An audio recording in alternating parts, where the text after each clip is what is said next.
Hello everyone, তোমরা সকলে কেমন আছো? আশা করি তোমরা সকলে খুব ভালো আছো। আমি অনেক ভালো আছি। তো অনেক দিন বাদে আমি ব্লগ বানাচ্ছি।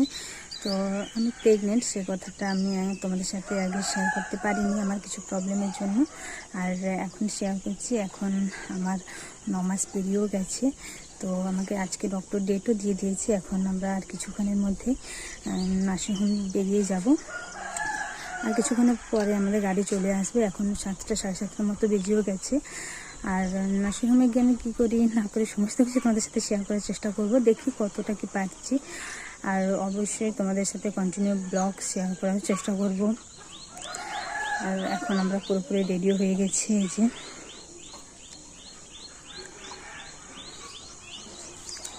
তো চলো, এখন আমি একটু ছাদে এসেছিলাম, নিচের দিকে যাওয়া যায়, দেখি কি হচ্ছে না হচ্ছে।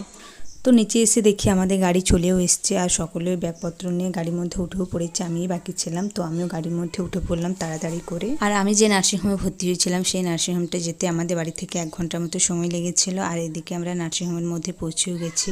এখানে এসে প্রথমে আমার সমস্ত ডকুমেন্টসগুলো কাউন্টারে দিয়ে দিয়েছিলাম। তারপর আমাকে ভিতরে নিয়ে যাওয়া হয়েছে। তো আমাকে বলছিল যে আমার সমস্ত শাখা পোলা খুলে দিতে। তো আমার শাখা পোলা এত টাইট হয়েছিল যে এটা খোলাই যাচ্ছিল না, তাই ব্যান্ডেজ দিয়ে ওরা ব্যান্ডেজ করে দিচ্ছিল। নিচে আমাদের সমস্ত কাজ কমপ্লিট হয়ে গিয়েছিল। এখন আমাদেরকে দোতলায় নিয়ে যাওয়া হয়েছিল লিফটে করে। আমরা একটা আলাদা কেবিন নিয়েছিলাম। কেবিনের মধ্যে সমস্ত ব্যাগপত্র রেখে এখন আমরা হাতে চ্যানেল দেওয়া হয়েছিল। তো আমার সেটা খুব ব্যথা করছিল, ওটাই সকলকে আমি বলছিলাম। তারপর সকলেই আমাকে বলছিল এরকম অল্প অল্প একটু ব্যথা করবে, এটা কোনো ব্যাপার না, এটা তোকে একটু সহ্য করতেই হবে। তারপর একটা নার্স এসেছিল, একের পর এক আমাকে ইঞ্জেকশন দিতেই চলেছে।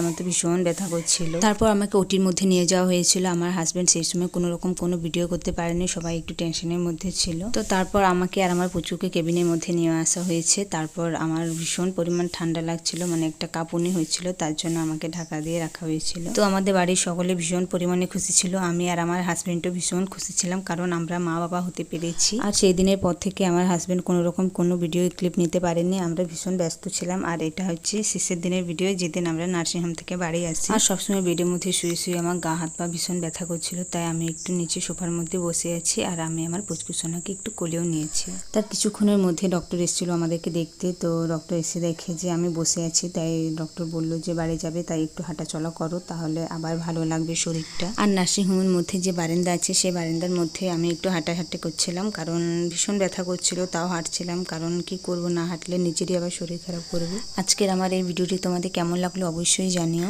আর আমি তাড়াতাড়ি সুস্থ হয়ে গেলেই তোমাদের সাথে কন্টিনিউ ভিডিও শেয়ার করার চেষ্টা করব। তো দেখি কতটা আমি সুস্থ হতে পারছি তাড়াতাড়ি। তো আজকের ভিডিওটি এই পর্যন্তই। তোমরা সকলে ভালো থেকো, সুস্থ থেকো, এটাই আশা করি। দেখা হবে নেক্সট কোনো ভিডিওতে। তোমরা সকলে ভালো